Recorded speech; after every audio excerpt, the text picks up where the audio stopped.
গতিবেগ হেৰুৱাই মোক খুন্দা মাৰি দিলে। তাৰপিছত মই হাতখন হেৰুৱালোঁ। পৰৱৰ্তী সময়ত এতিয়া 8 তাৰিখে আমাক বেংগলোৰ পঠাই দিম বুলি কৈছে হাতখন লগাবলৈ। মিনিমাম 10-12 লাখ খৰচ হ'লেহেঁতেন। এতিয়া আমাৰ গভৰ্ণমেণ্টৰ ফালৰ পৰা আমি গোটেইখিনিয়ে গ্ৰহণ কৰিম। মুখ্যমন্ত্ৰী ডক্টৰ হিমন্ত বিশ্ব শৰ্মাৰ মহানুভৱতাৰ কথা আপোনালোক সকলোৱে জ্ঞাত। কিছুদিন পূৰ্বে 1 মাহমান পূৰ্বে মঙলদৈৰ এজন যুৱক দুৰ্ঘটনাত পতিত হৈ এখন হাত হেৰুৱাবলগীয়া হৈছিল আৰু তাৰপিছত তেখেতক যোৱা 20 তাৰিখত মুখ্যমন্ত্ৰী ডাঙৰীয়াক লগ কৰিছিল আৰু তেখেতে লগ কৰাৰ পিছতেই প্ৰায় 10 মিনিটৰ ভিতৰত GMCH কৰ্তৃপক্ষই তেখেতৰ সৈতে যোগাযোগ কৰি মাতি পঠিয়াইছে GMCHলৈ। কথামতেই কাম আৰু বৰ্তমান সময়ত তেখেতক বেংগলোৰলৈ পঠিওৱাৰ যোজা কৰোৱা হৈছে হাতখন লগাবৰ বাবে। আমি সেই যুৱকজনৰ সৈতে কথা পাতিবৰ কাৰণে চেষ্টা কৰিম। আচলতে ঘটনাটো কি হৈছিল, তেওঁৰ ঘৰত পৰিয়াল কোন কোন আছে আৰু ঘৰখন কিদৰে চলিছিল সেই সম্পৰ্কে জানিবৰ কাৰণে চেষ্টা কৰিম।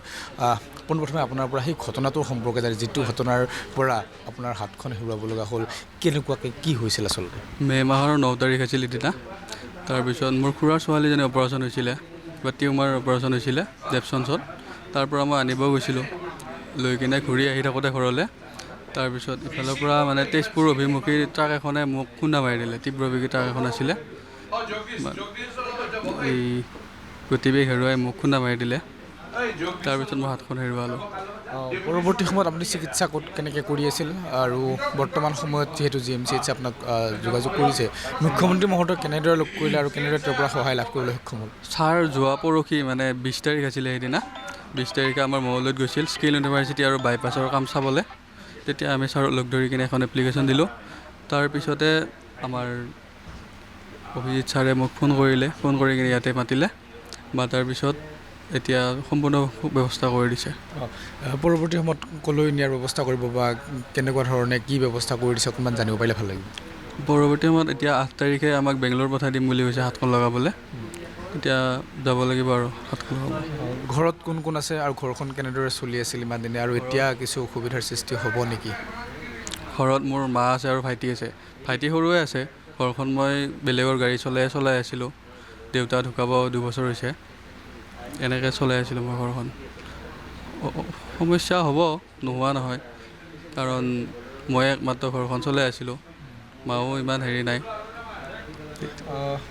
এনেই যদিহে মুখ্যমন্ত্ৰী মহোদয়ে সহায় নকৰিলেহেঁতেন, হাতখন লগাবৰ বাবে অসুবিধা হ'লহেঁতেন বা নলগোৱাকৈ থাকিব লাগিলহেঁতেন নেকি? হয়, বহুতখিনি অসুবিধা হ'লে মই চাগে লগাব নাপালোৱে হয়।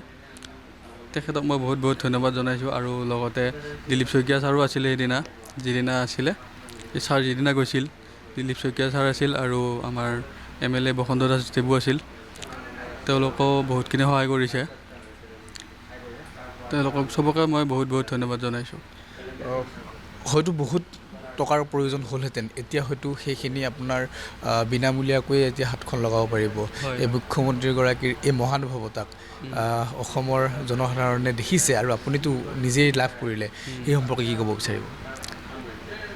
এনেকুৱা মানে মই বুলিয়ে নহয়, বহুত আছে পেচেণ্ট এনেকুৱা।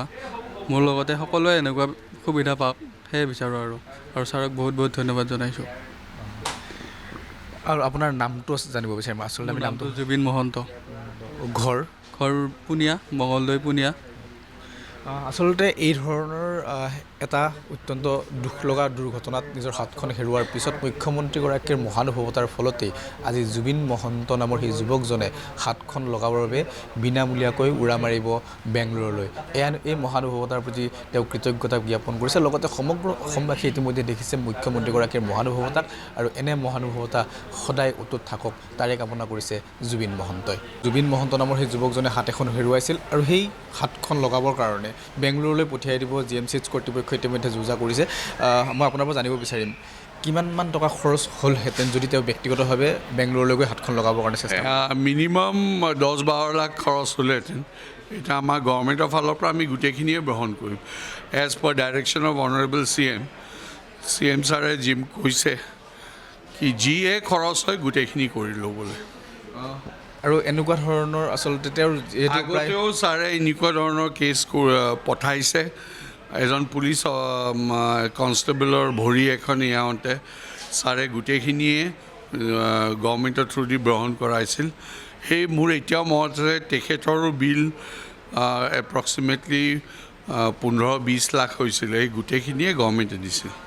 ধন্যবাদ জনাইছোঁ এনেধৰণে আচলতে GMCH কৰ্তৃপক্ষ আৰু মুখ্যমন্ত্ৰী ডক্টৰ হিমন্ত বিশ্ব শৰ্মাৰ নেতৃত্বত এনেধৰণে পূৰ্বেও এগৰাকী আৰক্ষীৰ ভৰি এখন লগোৱাৰ বাবে ব্যৱস্থা কৰিছিল আৰু এইবাৰ জুবিন মহন্তৰ হাত লগোৱাৰ বাবে ব্যৱস্থা বহন কৰিছে